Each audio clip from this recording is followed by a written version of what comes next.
ഇന്ന് തന്നെ ഡൗൺലോഡ് ചെയ്യൂ. കാണൂ നിങ്ങളുടെ ഫേവറേറ്റ് ഷോസ്. അയാളെ സംബന്ധിക്കുന്ന ഒരു ഡീറ്റെയിൽസും മിസ്സാക്കാൻ പാടില്ല. പ്രത്യേകിച്ച് ഫാമിലിയെ കുറിച്ചുള്ള കാര്യങ്ങൾ പെട്ടെന്ന് വേണം. വലിയവരുടെ വാശിക്കും വഴക്കിന് മുന്നിൽ പെട്ടുപോകുന്നത് ഒരു തെറ്റും ചെയ്യാത്ത കുഞ്ഞുങ്ങളല്ലേ ചേച്ചി? ചില കാര്യങ്ങൾ അങ്ങനെയാ ദുർഗ. അതൊന്നും നമ്മുടെ നിയന്ത്രണത്തിലല്ല. എല്ലാം വിധിയാണെന്ന് കരുതി സമാധാനിക്കാനേ നമുക്ക് കഴിയൂ. എന്ത് പ്രശ്നമാണെങ്കിലും നമ്മൾ വിചാരിച്ചാ അതിനൊരു പരിഹാരം കാണാൻ കഴിയില്ലേ ചേച്ചി? നിങ്ങൾക്കിടയിൽ എന്താ സംഭവിച്ചത്? രണ്ടുപേരും പിരിയാൻ എന്തായിരുന്നു കാരണം? നിങ്ങളെ രണ്ടുപേരെയും അറിയാവുന്നതുകൊണ്ട് ചോദിച്ചതാ. അങ്ങനെ പ്രശ്നമുള്ള ആൾക്കാരല്ലല്ലോ നിങ്ങൾ രണ്ടുപേരും. നല്ല ബുദ്ധിയും ലോകവിവരവും നല്ല സ്വഭാവ ഗുണങ്ങളും രണ്ടുപേർക്കും ഉണ്ട്. നിങ്ങൾക്കിടയിൽ പ്രശ്നങ്ങൾ ഉണ്ടാവാൻ സാധ്യത വളരെ കുറവാ. എന്നിട്ടും പിരിഞ്ഞു നിൽക്കുന്നു എന്ന് കേൾക്കുമ്പോ പെട്ടെന്ന് വിശ്വസിക്കാൻ സാധിക്കുന്നില്ല. നമ്മളൊക്കെ ചിന്തിക്കുന്നതിനേക്കാൾ ഒരുപാട് കോംപ്ലിക്കേറ്റഡ് ആണ് രണ്ട് വ്യക്തികൾ തമ്മിലുള്ള ബന്ധങ്ങൾ. അതിലെങ്ങനെയൊക്കെയാണ് അകൽച്ചകളും അടുപ്പങ്ങളും ഉണ്ടാവുന്നതെന്ന് മൂന്നാമതൊരാൾക്ക് മനസ്സിലാക്കാൻ പ്രയാസമാണ്. അതെ, അതുകൊണ്ടാ എന്താ സംഭവിച്ചതെന്ന് ചോദിച്ചത്. അത് ഞാൻ പിന്നൊരിക്കൽ പറയാം. ഇപ്പൊ വേണ്ട.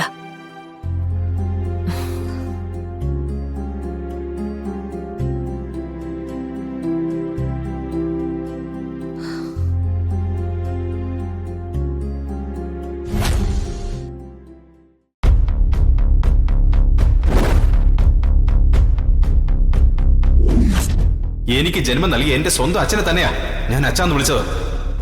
അത് ഇനിയും ഞാൻ വിളിക്കുക തന്നെ ചെയ്യും.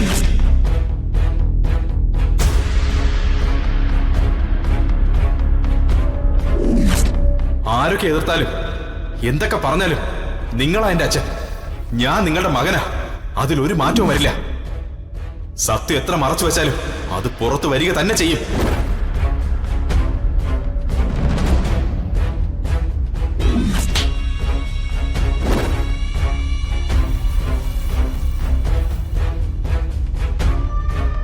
കിരണിന്റെ കാര്യത്തില് എന്തൊക്കെയോ രഹസ്യങ്ങളുണ്ട്. പൂർണിമ ചേച്ചി എന്തൊക്കെയോ ഒളിപ്പിച്ചു വെക്കുന്നുള്ള കാര്യം ഉറപ്പാ. സത്യത്തിൽ കിരൺ ആരാണ്? എന്തിനാണ് ചേച്ചി എല്ലാരെയും അവഗണിച്ച് കിരണിനെയും ദുർഗയും ഇവിടെ താമസിപ്പിച്ചിരിക്കുന്നത്? അച്ഛനും കിരണും തമ്മിൽ എന്തെങ്കിലും കണക്ഷൻ ഉണ്ടായിരിക്കുമോ? ഇതിനുള്ള ഉത്തരം ഏത് വിധേനയും കണ്ടെത്തണം.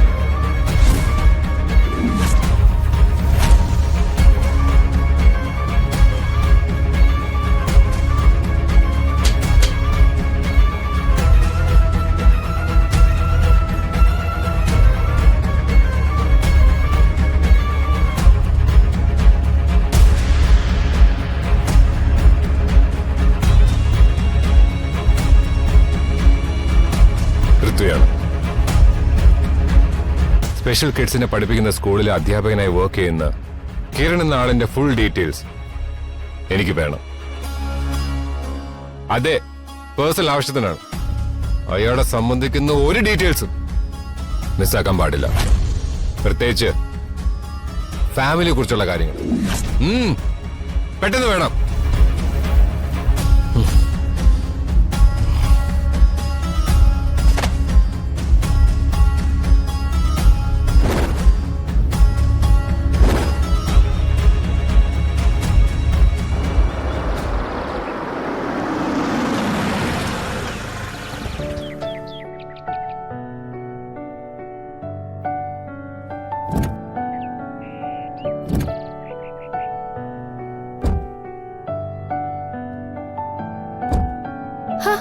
മനു അല്ലേ അത്?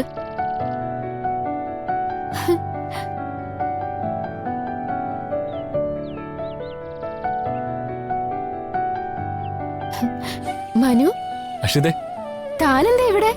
അക്ഷിത എന്താ ഇവിടെ? ഇതെന്റെ ഹസ്ബൻഡിന്റെ വീടാ. എന്റെ ഹസ്ബൻഡാ പൃഥ്വി. ഓഹോ. അല്ല, മനു എങ്ങനെ ഇവിടെ? ഞങ്ങള് പൂർണിമ മേഡത്തെ ഒന്ന് കാണാൻ വന്നതാ.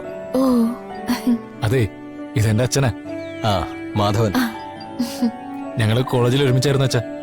ആ രണ്ടുപേരും അകത്തേക്ക് വാ. ആ. ഇരിക്കെ. ഞാൻ കുടിക്കാൻ എടുക്കാൻ പറയാം. ചായോ ജ്യൂസോ? ഇപ്പൊ ഒന്നും വേണ്ട, ഞങ്ങളിപ്പോ കഴിച്ചതേ ഉള്ളൂ. പൂർണിമ മേഡത്തെ ഒന്ന് കാണണം, ഒരു കോൺട്രാക്ടിന്റെ കാര്യം സംസാരിക്കണം, എന്നിട്ട് ഉടനെ ഇറങ്ങണം. എന്തായിരുന്നു കാര്യം? എന്നോട് പറയാൻ പറ്റുന്നതാണോ? അതിനിപ്പോ എന്താ, ചാനലിലൊരു കാര്യത്തിന് വേണ്ടിയാ മാഡത്തിനെ കാണണമെന്ന് പറഞ്ഞത്. ഓ അതായിരുന്നോ? അതിനിപ്പോ ചേച്ചിയെ കാണേണ്ട ആവശ്യമൊന്നുമില്ല. ചാനലിന്റെ കാര്യങ്ങളിൽ കൂടുതൽ തീരുമാനം എടുക്കുന്നത് എന്റെ ഹസ്ബൻഡ് പൃഥ്വിയാ. അതുകൊണ്ട് നിങ്ങളുടെ ആവശ്യം ഞാൻ പറഞ്ഞു നടത്തി തരാം. ഓ രക്ഷപ്പെട്ടു. എന്നിങ്ങോട്ട് വരുമ്പോ അച്ഛന് വലിയ സംശയമായിരുന്നു. ഞാനാ പറഞ്ഞേ ആ. നമുക്ക് പോയൊന്ന് സംസാരിച്ച് നോക്കാന്ന്. താനിവിടെ ഉണ്ടെന്ന് അറിഞ്ഞല്ല വന്നതെങ്കിലും വരാൻ തോന്നിയത് വലിയ ഭാഗ്യായി. അക്ഷിത ഇവിടെ ഉണ്ടെന്ന് അറിഞ്ഞിരുന്നെങ്കിൽ ഞങ്ങൾ നേരത്തെ വന്നേനെ അല്ലേ അച്ഛാ? അതെ. അക്ഷിത കല്യാണം വിളിക്കാത്തതുകൊണ്ടാ ഞങ്ങളിത് അറിയാതെ പോയത്. അത് കല്യാണാലോചന വന്നതും കല്യാണം നടന്നതും ഒക്കെ പെട്ടെന്നായിരുന്നു. അതുകൊണ്ട് ഫ്രണ്ട്സിനെ ആരെയും വിളിക്കാൻ പറ്റിയില്ല. അടുത്ത കുറച്ച് ബന്ധുക്കളും മറ്റുമൊക്കെ ഉണ്ടായിരുന്നുള്ളൂ. ഹേയ് അതൊന്നും സാരമില്ല, ഞാൻ പറഞ്ഞു വന്നപ്പോ അറിയാതെ പറഞ്ഞേ ഉള്ളൂ. ഓക്കെ. അല്ല, എന്ത് കോൺട്രാക്ടിന്റെ കാര്യം നിങ്ങൾ സംസാരിക്കാൻ വന്നേ? ഞങ്ങൾക്ക് TV പ്രോഗ്രാംസ് മാർക്കറ്റ് ചെയ്യുന്നൊരു കമ്പനിയുണ്ട്. അതിന്റെ കാര്യവുമായി ബന്ധപ്പെട്ട് പുതിയ പ്രോഗ്രാമിന്റെ മാർക്കറ്റിംഗ് കോൺട്രാക്ട് കിട്ടുമെന്ന് അറിയാനാ. ഓ നല്ല അഡ്വർടൈസിംഗ് കമ്പനികൾ ഇപ്പൊ നമുക്കുണ്ട്. നല്ല എമൗണ്ടിന് ബിസിനസ് സെറ്റാക്കാൻ പറ്റും. ആ പുതിയ കോൺട്രാക്ട് കൊടുക്കുന്നുണ്ടെന്ന് ഞങ്ങൾ അറിഞ്ഞു. വേറൊരു കമ്പനിക്ക് പൂർണിമ മേഡം കൊടുക്കാൻ സാധ്യത ഉണ്ടെന്ന് അറിഞ്ഞത്. നേരിട്ട് സംസാരിച്ച അത് കിട്ടിയാലെന്നുള്ളൊരു പ്രതീക്ഷ വെച്ചാ ഞങ്ങളിപ്പോ വന്നത്. ഇത്രേ ഉള്ളായിരുന്നോ? അത് ഞാൻ ഏറ്റു. ഈ കോൺട്രാക്ട് നിങ്ങൾക്ക് കിട്ടിയെന്ന് തന്നെ കരുതിക്കോ. ഞാൻ പൃഥ്വിയോടെല്ലാം പറഞ്ഞ് ഓക്കെ ആക്കിക്കോളാം. ആ. ഞാൻ പൃഥ്വി ഒന്ന് വിളിക്കട്ടെ. ആ.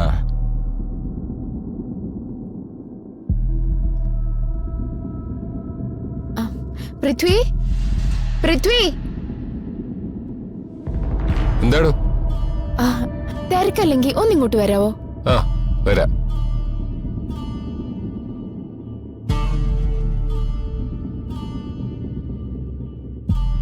എന്റെ ഒരു ഫ്രണ്ടും ഫാദറും വന്നിട്ടുണ്ട്. വാ. ആ പൃഥ്വി, ഇതെന്റെ friend Manu. Hi. Hi sir. കോളേജിൽ ഞങ്ങൾ ഒരുമിച്ചായിരുന്നു. ആഹാ. ഇത് മനുവിന്റെ അച്ഛൻ. ഹലോ. ഹലോ. ഇരിക്കൂ. ശരി സാർ, ഞങ്ങൾ പൂർണിമ മേഡത്തെ കാണാൻ വന്നതാ. ഒട്ടും പ്രതീക്ഷിക്കാതെ അക്ഷിതയെ കണ്ടത്. ശരിക്കും സർപ്രൈസ് ആയി പോയി. ഇവര് TV പ്രോഗ്രാം മാർക്കറ്റിംഗ് ചെയ്യുന്ന കമ്പനിയാ നടത്തുന്നേ. ഓക്കെ. നമ്മുടെ ഒരു പ്രോഗ്രാമിന്റെ കോൺട്രാക്ടിന്റെ കാര്യം സംസാരിക്കാനാ ഇവര് വന്നിരിക്കുന്നേ. പൂർണിമ ചേച്ചി അത് വേറെ ഏതോ കമ്പനിക്ക് കൊടുക്കാൻ പോകുന്നു പറയുന്നു. പക്ഷെ പൃഥ്വി വിചാരിച്ച അത് ഇവർക്ക് തന്നെ കിട്ടുമെന്ന് ഞാൻ പറഞ്ഞിട്ടുണ്ടായിരുന്നു.